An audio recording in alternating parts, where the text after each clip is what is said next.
नमस्कार दोस्तों, Shri knowledge hub में आप सभी लोगों का स्वागत है। आज हम लोग जिस विषय पर बातचीत करने जा रहे हैं वह नई शिक्षा नीति के तहत जो बीए प्रथम वर्ष के एमडीसी का पाठ्यक्रम है उसका हिस्सा है भारतीय ज्ञान परंपरा और पत्रकारिता। बातचीत को शुरू करने से पहले एक विशेष आग्रह है कि आप सभी लोग इस चैनल को सब्सक्राइब कर लें जो नए लोग यहाँ आ रहे हैं, और इसके साथ ही और अन्य जो दोस्त हैं उनके मित्र हैं उन सभी लोगों से भी इस चैनल को सब्सक्राइब करवाएं, ताकि जो अध्ययन की ज़रूरत है, जो पठन और पाठन की समस्या है उसको हल करते हुए हम लोग इस वीडियो के माध्यम से जो कमज़ोर छात्र हैं, जहां पढ़ाई की किताबें नोट्स नहीं पहुंच पाते हैं, वहां यह वीडियो पहुंचे और इस बातचीत के माध्यम से वह अपने अध्ययन को सुचारू रूप से जारी रख सके। यह हम लोगों का प्रयास है। आइए हम लोग पाठ्यक्रम की तरफ चलते हैं। हम जानते हैं कि पत्रकारिता का कार्य क्षेत्र ज्ञान और सूझबूझ वाला क्षेत्र है। भारतीय सभ्यता का विकास जिन ऐतिहासिक, दार्शनिक, सांस्कृतिक प्रक्रियाओं के तहत हुआ है, जिन सामाजिक और भाषिक प्रक्रियाओं के तहत हुआ है, वह विविधताओं से भरा हुआ एक देश रहा है और उसके बीच से निकलकर भारतीय सभ्यता का विकास हुआ है। भारतवर्ष का समाज अपनी अस्मिता, संस्कार और विचार परंपरा के लिए जाना जाता है। भारतीय ज्ञान परंपरा और पत्रकारिता भारतीय मानस की दो ऐसी धाराएं हैं। ये याद रखने की ज़रूरत है कि भारतीय ज्ञान परंपरा और पत्रकारिता, ये जिन आगे जो बातचीत होगी उसकी कड़ी यहाँ दर्ज है कि यह भारतीय जो मन है, भारतीय जो मानस चिंतन की परंपरा है, उस परंपरा की एक दोनों ये विषय जो है महत्वपूर्ण कड़ी हैं और ऐसी धाराएं हैं जिन्होंने समाज को चेतना दी है, दिशा दिया है, स्वर दिया है और उन्हें विचार दिए हैं। और सबसे बढ़कर कि इन दोनों भारतीय ज्ञान परंपरा और पत्रकारिता ने नैतिक मूल्य को विकसित करने में खासा योगदान दिया है। और इस वीडियो को आगे बढ़ने से पहले मैं बता देना चाहता हूं कि इसके पूर्व हम लोगों ने 2 वीडियो और भारतीय ज्ञान परंपरा के संबंध में पहले से इस प्लेटफॉर्म पे मौजूद है, उसको भी आप लोग ज़रूर देखें, जहां भारतीय ज्ञान परंपरा और भूगोल को लेकर थोड़ी सी बातचीत है, जिसका पार्ट 1 वीडियो है, और एक भारतीय ज्ञान परंपरा के परिचयात्मक परिचय को लेकर है। हम जानते हैं कि प्राचीन भारत में जो ज्ञान का अर्थ है वह केवल शास्त्रों के अध्ययन या विद्या प्राप्ति तक ही सीमित नहीं था, बल्कि यह एक जीवन, संवादमूलक और सामाजिक भूमिका से जुड़ी हुई परंपरा थी।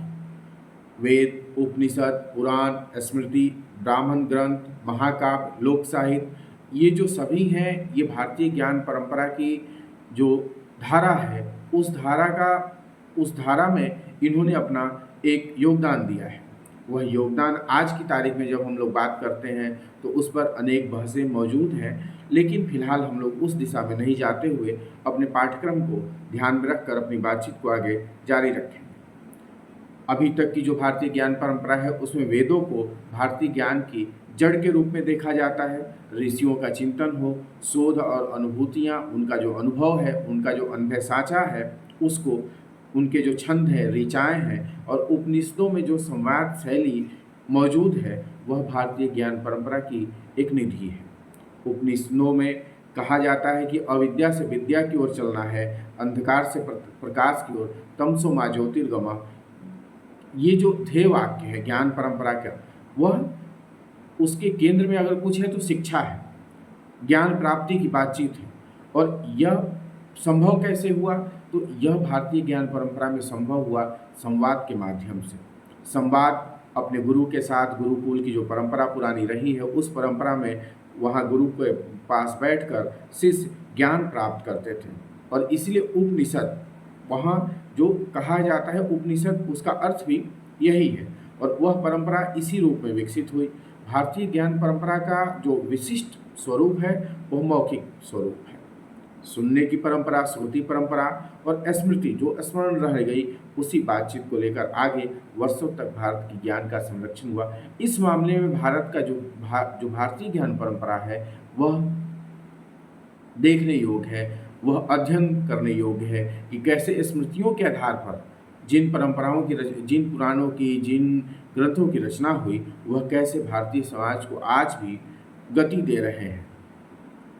यह एक महत्वपूर्ण बातचीत है और इसमें कथा है, पुराण है, लोक संवाद है। इन सभी ने मिलकर भारतीय समाज में विचारों का जो प्रवाह है उसको जीवित रखा और उसको बनाए रखा।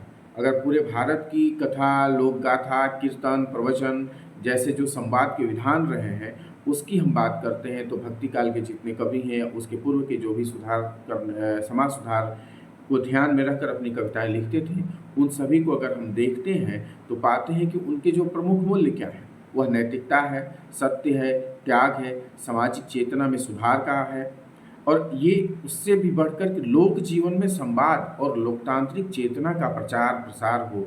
और इस मामले में भक्ति काल, उसके पूर्व सरहपा जैसे जो कवि हैं, ये भारतीय ज्ञान परंपरा के अंदर संवाद और से लेकर नैतिक मूल्य, लोकतांत्रिक मूल्य को निर्मित करने के प्रयास में लगे रहे और इसका नतीजा था कि भारतीय ज्ञान परंपरा किसी एक तरफ न जाते हुए बल्कि वह संपूर्णता में वह अपने को विकसित करती है। रही बात पत्रकारिता की अवधारणा की, तो पत्रकारिता की अवधारणा में हम जानते हैं कि सत्य की खोज।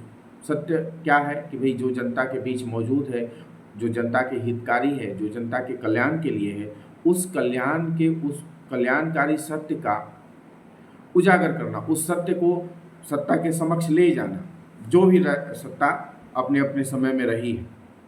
तो पत्रकारिता के मूल में यही स्वर है कि सत्य की खोज करना है, संवाद करना है और उसके साथ साथ समाज को जागृति देना है, समाज का जागरण करना है। भारतीय समाज में संवाद की परंपरा, सामाजिक समीक्षा और विनिमय के विविध स्वरूप मौजूद रहे हैं और यही कारण है कि पत्रकारिता जो यूरोप में मुद्रित स्वरूप में आई, उसके पहले ही भारत में जो पत्रकारिता थी वह खबर पहुंचाने से ज़्यादा यह समाज को जागृत करने की भावना को लेकर चलती थी और यही कारण है कि भारत में नैतिक बल, आत्मबल इन सब मुद्दों पर बातचीत, इन सब कुल इन ये जो जीवन के प्रमुख तत्व हैं उन पर बातचीत ज़्यादा हुई। मुद्रित जो पत्रिका है, जिसको कि हम लोग प्रिंट पत्रिका के रूप में भी जानते हैं, वह यूरोप में विकसित हुई। भारत में जो जनसंचार और संवाद का माध्यम रहा है वह लोकगीत, कथावाचन, हरि कीर्तन, कथा प्रवचन ये रहा है और इसी के माध्यम से आप देखेंगे कि जो संदेश देने या संदेश को प्राप्त करने की प्रविधियां विकसित हुई भारत में, वह इसी के आसपास में विकसित हुई हैं। वह चाहे मुनादी पीट कर जो संदेश बताना हो या फिर अलग जो मतलब ढोलक पीट कर या नगाड़े पीट कर संदेश बताने की जो परंपरा रही है। ग्रामीण इलाकों में कहीं कहीं आज भी देखने को यह मिलती है, जहाँ पर तुरंत फौरन में कोई संदेश सुनाना होता है।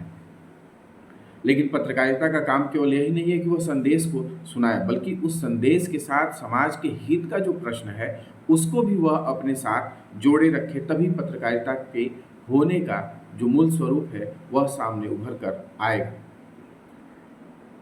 भक्ति आंदोलन, संत परंपरा के जिक्र हम लोग कर चुके हैं, जहाँ की और भक्ति आंदोलन और संत परंपरा के जिक्र के साथ यह भी है कि समाज की जो बिगड़ी व्यवस्था थी उस व्यवस्था को इन कवियों ने अपने नैतिक आचार विचार, अपने सदाचार और सद्गुरु और सज्जनता के साथ जो आत्मबल प्रदान किया, उससे समाज में सुधार का एक उद्देश्य फैला और वह संदेश इतना प्रचारित हुआ कि भक्ति काल की पूरी काल अवधि में वह संदेश लोक जागरण का एक बड़ा केंद्र बना।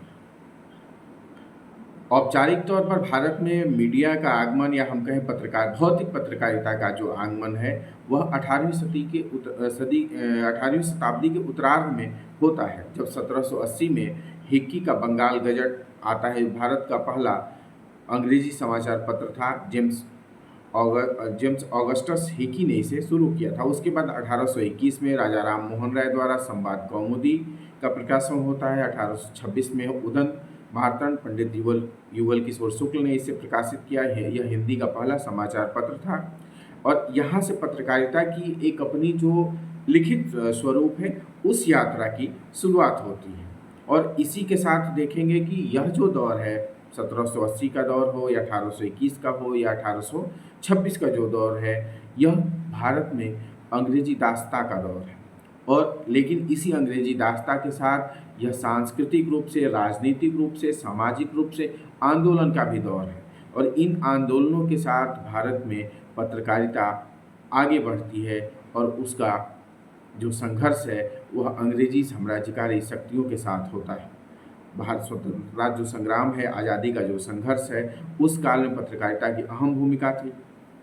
महात्मा गांधी यंग इंडिया, हरिजन जैसे पत्रों के माध्यम से राष्ट्र की चेतना को जागृत करते थे। और पत्रकारिता चूँकि उस दौर की सबसे शक्तिशाली हथियार थे। हिंदी में जितने साहित्यकार उस दौर में हुए, भारतेंदु हुए, बालकृष्ण भट्ट हुए, प्रताप नारायण मिश्र हुए,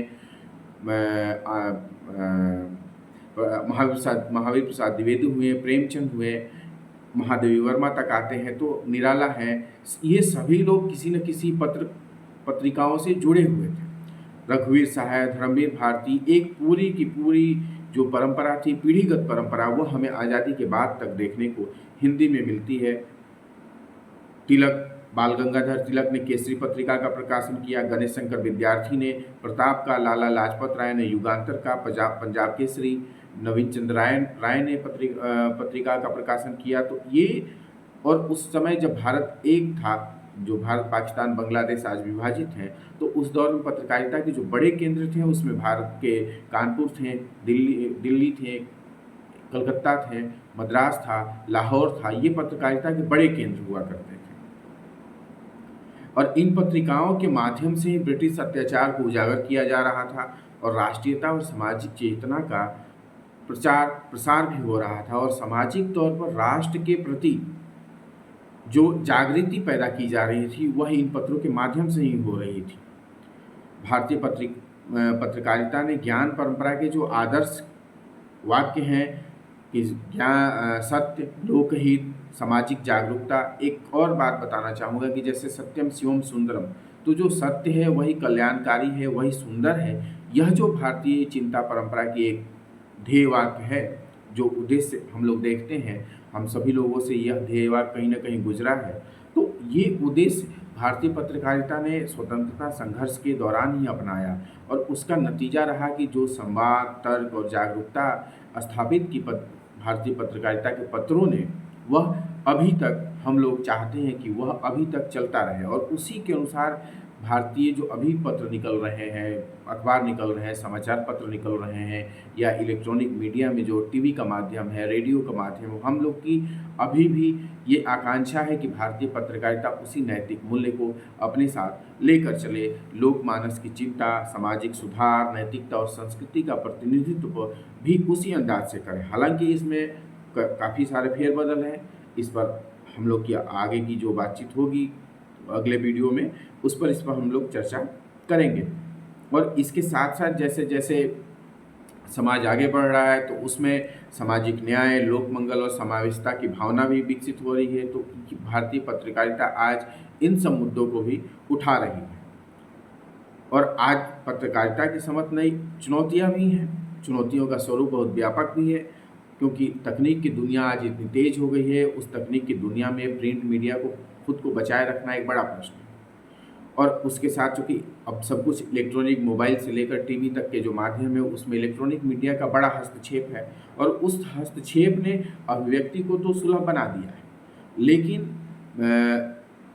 जो नैतिकता और जो एथिक्स और जो सांस्कृतिक जागरण का प्रतीक ये पत्रिकाएं थी, ये पत्र थे, ये जो पत्रकारिता का मूल्य धर्म था, जिसको जोड़कर हम लोग देखते हैं कि ये नैतिक होना चाहिए, वह कहीं ना कहीं क्षरण उसमें हो रहा है।